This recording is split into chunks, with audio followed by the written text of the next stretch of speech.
Good evening. Welcome to this evening session on the equipment rules of sailing. My name's Rob Taylor. I'm an international measurer for 49er, 49er FX, the Musto skiffs and B14 classes. And I've been involved in the development and drafting and publication of the equipment rules of sailing since it's about 2005, working with both World Sailing, or ISAF as it was at the time, and lately during with my time at the RYA.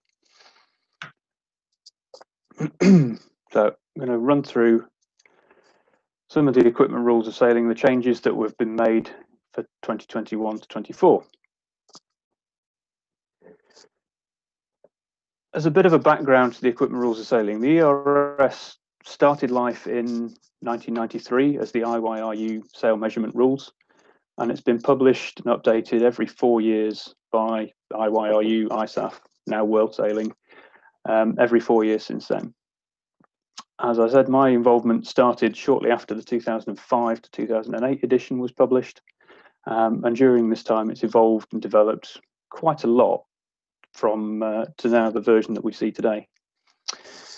In this evening session, I'm going to outline the most recent changes that have been made for the 2021 to 24 edition and try and explain how this can benefit classes, class rules, events, as well as giving you some guidance to class technical officials, committees, and measurers on little things, nuances that we should be aware of in this latest edition. Okay, so as a basic overview, the basic approach to the equipment rules of sailing hasn't actually changed for many years. Okay, it still comprises of 3 parts, covering the use of equipment, a whole raft of definitions covering pretty much every part of the boat that you can think of, and then part 3, the rules governing equipment control and inspection. What has changed in recent editions is the addition of 2 new appendices, the latest, slightly confusingly, being Appendix 1, which is a list of all the racing rules that also govern the use of equipment. This acknowledgement of overlap between racing rules of sailing and equipment rules of sailing when it comes to equipment, the boat, sails, etc., and how it's used on the race course. So this makes the reader aware that hopefully by covering this off in the equipment rules, that there are other documents that also govern the use of equipment in racing.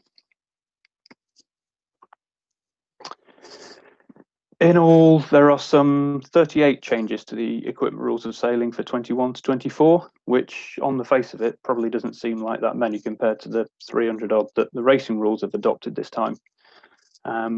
However, I like to think that the equipment rules of sailing wasn't that bad in the first place that it needs so many amendments. It's easy to poke fun, it's easy to jest really, but if both books didn't undergo this level of change, this level of amendments that they do, we'd still be measuring sails to the same sewn-in corners of eyelets and yelling master beam at each other. So development, or should I say more importantly, keeping pace with development, is a really good thing, and it's crucial for our sport that we have rules that are fit for purpose. The amendments that I'll go through this evening can be separated into broadly 2 categories, being administrative changes and some more substantial changes. I'm going to highlight the more important ones of both, show you where to find them, and explain some of the reasons for the change and how these are going to affect the game. So let's start properly. Okay, the first important administrative change is to C4, and that is the change from who appoints equipment inspectors. It's changed from traditionally being the race committee to now being the change to a technical committee. Now, this is reflecting one of the changes that the racing rules introduced in the previous edition of the racing rules. Racing Rule 92 introduced the concept of a technical committee. This is not the same as a class technical committee. It's a group that's set up at an event to look after measurement, equipment inspection, the technical side of the game at an event. The equipment rules of sailing needed the equipment rules needed the racing rules to adopt this before that change could be made into the equipment inspection itself.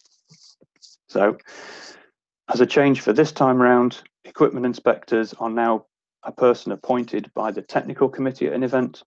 That's the only change to it. That technical committee, excuse me, could be just one person, and at club, regional or smaller national levels, it might just be that one person, and that one person may also have a role on the race committee.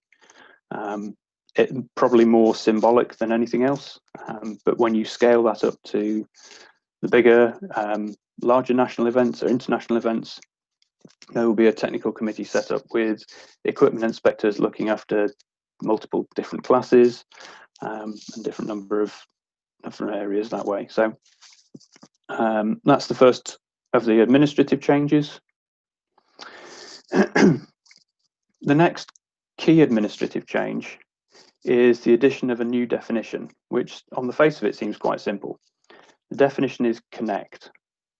Now, if you think about the boat and how we use it, everything is connected, attached, sheeted to everything else. And so this seemingly simple definition has some far-reaching implications and makes subsequent amendments to many of the other definitions within the equipment rules, specifically the rig, sail definitions, etc. So it's a small word that makes a number of other definitions easier to understand. So, for example, if a sail was, a sheet was attached to the clew of a sail, there was some confusion from some classes and some sailors as to how, what constituted attached. And so it was the Equipment Rules Working Party came up with this definition to describe the action of connecting or attaching one thing to another. So hopefully that will make life a little easier to understand. It's important to remember that the Equipment Rules is an international document, and so wording of rules and definitions need to be easily understood in languages other than just English. So, in many ways, from a purist point of view, it's probably more correct to say that items are connected anyway. If we look at some of the more substantive changes, and this is where it'll be more use for measurers and for changes to that will be impact on your events. Possibly the most useful change that has come out of this edition of the Equipment Rules of Sailing is the addition of a new section on modification, maintenance and repair. It's been a long time coming. The Working Party have worked reasonably hard on this to make sure it covers off all the angles, but modifications, maintenance and repair is something that everybody does to their boats all of the time. It's the best piece of guidance to equipment inspectors, class measurers, technical committees, both class technical committees and event technical committees, for many years, and provides a framework for classes to be able to really iron out, really nail down what it is that they want to be able to let sailors do to their boats. So what is permitted, what's not. So to quickly run through, the modifications are work resulting in a change to the original condition. Maintenance, work required to retain the original condition, compensating for normal wear and tear, etc. But includes preventative maintenance, which may include sanding, coating, lubricating, and all those are now terms in bold text, which means they have also been defined. And repair is obviously corrective action following unintended damage required to restore the original condition. So if I move on to the next slide, I don't know how easily you can probably see that, but this slide, well, hopefully we can make this available to you afterwards if you're interested. All those other terms, installation, fitting, fastening, bonding, coating, sanding, cleaning, fairing and lubricating are all now defined terms. So it makes it really clear within the Equipment Rules of Sailing, and then latterly you can put that into your class rules or define it within your event documents as to what you can and can't do. I mean, how many times have we wondered what constitutes a fitting? So you read a set of class rules and it includes fittings in pretty much every definition within the rig. What is a fitting? Well, this definition, or the new definition within the equipment rules of sailing, now goes some way to helping classes understand what constitutes a fitting. When does cleaning become sanding off layers? If I clean with 1000 grade wet and dry, is that actually cleaning or is it sanding off? Again, the new definitions with this help classes to understand that. To give us an example of this sort of change, the definition of fitting, one relatively simple definition, is used in 15 other definitions throughout the equipment rules of sailing. So being able to have something that was that crucial that was currently undefined or previously undefined makes a lot of sense when you use it into this section. So by having an equipment rules of sailing that now properly define what modifications, maintenance and repair are, and have detailed definitions for each of the bits that make up those sections, it's easier for classes to structure their class rules to allow a certain level of modifications. So whether you're sailing a measurement control class or a manufacturer control class, the amount of modifications you can do from the boat as supplied can now be really clearly laid out and understood by your sailors. Some of the other substantive changes, it's really important for the equipment rules of sailing to develop and to evolve and to support new and developing classes and formats that come forward. One such example of this is the evolution of the definition of foil. Now, foil was introduced 2 cycles ago as a response to classes like the International Moss and very early stages of kiteboarding. It turned out that it wasn't specifically fit for purpose for the kiteboarding fraternity, and so kiteboarding classes work with the Equipment Rules Working Party and have amended developed the definition of what a foil is. So it's more like it now reads hydrofoil. It still works for classes like the International Moss that are foiling, but it's also now slightly more fit for purpose for kiteboarding classes. So it's important that the equipment rules take on board where developments have occurred, and it opens it up, it broadens its applicability and makes the ERS more suitable to a wider range of classes. Possibly the biggest change from a measurement perspective is the change to the definitions of headsail and the introduction of a definition of spinnaker.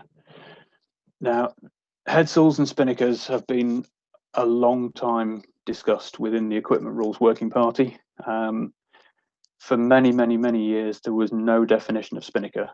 It was all determined as a headsail. It was everything that was set forward of the mast spar or the foremast spar was deemed to be a headsail, and how you measured it, how you controlled it in that sense, it was then for class rules to determine whether or not that was a headsail as we know it or a spinnaker. It's been a long-standing policy of the Equipment Rules Working Party that equipment should not be defined by measurements. However, in a break from tradition, this time headsails and spinnakers are now defined on half widths being greater or less than 75% of the foot length, which is at least consistent with the former racing rules sailing 50.4 on headsails, which had that same measurement within there. This was one of those changes that I was reasonably hesitant about. I'm probably slightly a purist at heart. Having worked with the equipment rules for many years, I firmly believe that actually headsails and spinnakers would be better determined on use rather than by measurement. But we live in a democracy, so for better or worse, we now have measurement in the Equipment Rules of Sailing. And it's probably one of those things that is easier for more people to understand how we get to defining what a headsail is and how we get to defining what a spinnaker is. And to be honest, this works for the classes that use and define what headsails and spinnakers are. So typically for IRC, and the large yacht classes, they're more comfortable defining it, and they've already defined it within their class rules this way anyway. So this now brings the equipment rules in line with how people are actually using the equipment anyway. So it makes it, again, more fit for purpose. Some of the other changes that are worth bearing in mind, and I apologise if I'm going back over some of John's presentation from earlier this evening, but there are changes within the racing rules that are worth bearing in mind, because some of the equipment-based rules in the racing rules we should also consider. So I'm going to run through some of these briefly now. 50.1 A and B are existing rules that have been renumbered or repositioned within the racing rules. You might remember that RRS 50 was previously sheeting and setting of sails and nothing to do with competitor clothing. Well, one of the changes to this one is to kind of bring everything together so it's in a more logical place. This section of the racing rules was traditionally a bit part and added in on a bit of an ad hoc basis. So bringing things together in this way has actually tidied up the rules document and made it easier for people to find what they're looking for. One of the most important changes to this part of the rule is the introduction of the ISO standard for quick release trapeze harnesses.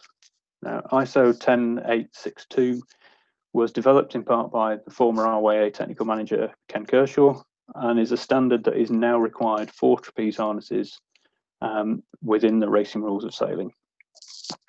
It's been introduced now in this edition of the rules, but this particular rule doesn't take effect until 1st of January 2023, which gives sailors time and opportunity to upgrade their personal kit to accommodate quick release if they haven't already done so. It's an important step in making our sport just that little bit safer and reducing the risk of entrapment wherever possible. One of the problems is important to remember that class rules may change this. We obviously would prefer that they didn't, and I'm not aware of many that have, but classes do give the option to, revert people back to not having quick release trapeze harnesses. But if you're having that harness, then it does need to now comply with the ISO standard. Some other changes within the racing rules. As I said, it's had a bit of a jig around and rearranging the deck chairs a little bit. RRS 50.4, which was traditionally the definition of head sails, has now been moved and effectively re-added as a new 55.4.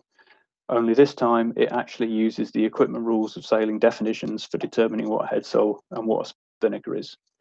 Now, this level of joined up thinking at world sailing level between world sailing publications has been a long time coming. It seems so obvious. It's something that the ERS working party has been working with the RRS working party to try and get. There's still some work to be done, but it's definitely a step in the right direction, I think. More joined up thinking, the better. The last important change that I'm going to quickly run through is an addition of a new RYA prescription to the racing rules on identification of sails. Now, this permits class rules to determine whether or not sail numbers are required on spinnakers or not. It's always been allowed for international classes to omit requirement for numbers on spinnakers, and this is something that has gradually crept into more common practice, admittedly against the rules, but it's crept into common practice for a lot more of the national classes and other non-world sailing international classes. This change goes some way towards legalizing it, or rather at least controlling the practice of whether or not numbers are required on spinnakers, in that it now needs to be permitted by the class rules for classes that normally race in the UK. It's important to remember this is not a worldwide international adoption. It's a solution to a problem commonly encountered by UK national classes, amongst others. We have classes such as the Merlin Rocket to thank for this. And again, I think personally, it's probably a good development. The rules around identification are complicated. They work really well at an international level, but on a national basis, the default situation is you should have numbers on the main sail and the spinnaker. So having the RYA adoption prescription adopted this time has been quite useful for that, and it means that all those spinnakers that are out there that are currently racing without numbers on are now at least legal. Where can I find all this? Well, the World Sailing website has a dedicated document section for the equipment rules of sailing and the racing rules, where you can find both the full version of the equipment rules of sailing, but also they've produced a change document. Now, this change document will show all the changes that have been made since the 2017 to 2020 version, and it shows what the existing rule was, what the current rule is. So it's a really helpful guide to going through what the changes are. These changes are also highlighted in the new rules document, in new racing rule equipment rules document by sidebarring, as it always has been. But this change document actually highlights the changes. It's quite useful for that. There's also a Q&A document, as well as links to previous versions and some translated versions, because like I said, it is used on an international basis, and the more widely it's used, obviously English is still the main language of the sport, but if it can help by translating into other languages, then so much the better. The RYA prescriptions to the racing rules can be found on the RYA website. Again, there are links there to all things racing rules, including the prescriptions. When do these take effect? Well, now, quite simply. They came into force on 1st of January and will run until 31st of December 2024. Now, unless you're lucky enough to officiate for the Vendée Globe, which also invokes the equipment rules of sailing in its notice to race, we're on to the newer version now. Like I say, if you're lucky enough to support an event such as that, which run over the break period in the calendar, then they specify that they would be sticking to the previous edition, but it's not a problem I would imagine many of us will be lucky enough to encounter. So why all the changes? We've come quite a long way in the 27 years or so that the equipment rules of sailing has been evolving. It has been slow and steady evolution, keeping pace with developments in the sport and providing a framework for class rules that is fit for purpose. The classes and race organisers can still choose whether or not to invoke the equipment rules of sailing, but if you do, hopefully then you'll find that the rules work across a wide range of the boats that we see racing today. Everything from the international 1 metre yachts to the biggest maxis under IRC all use equipment rules definitions and measurement techniques to ensure accurate, consistent and repeatable results. What comes next? Well, really, that's kind of up to you.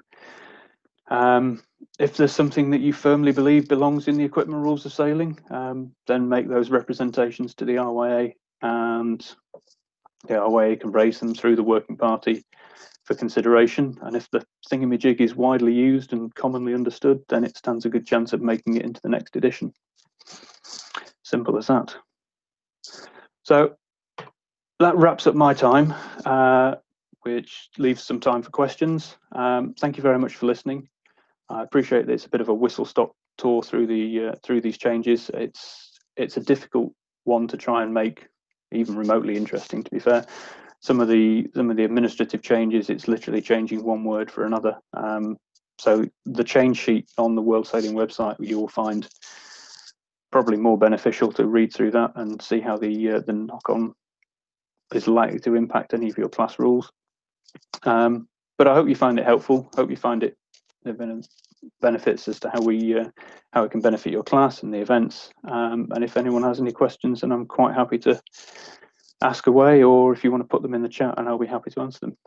Thank you very much. Hi, Rob. So we've got one question so far from David and Ros Towns. They asked, does the ball and socket type trapeze harness as manufactured by Allen meet the ISO standard? I believe it does, yes. But it's always worthwhile checking for stuff like that. I mean, most of the manufacturers with those sort of hooks are now advertising the fact that because it's a known thing, it's known that this was coming into the racing rules. Most manufacturers have started to provide hooks that do comply with the ISO standard, so it will be on all the product material. There will be somewhere on it that specifies whether or not it complies. So this, in many respects, just becomes like buying a new life jacket. You know, when you go and check out and buy a new buoyancy aid, you make sure it complies with 12402. This just becomes the next thing that you check when you go and buy a new piece of equipment. So I believe that particular model does, but is always worthwhile checking with the manufacturer to make sure before you invest what is a sum of money in kit that's potentially not correct.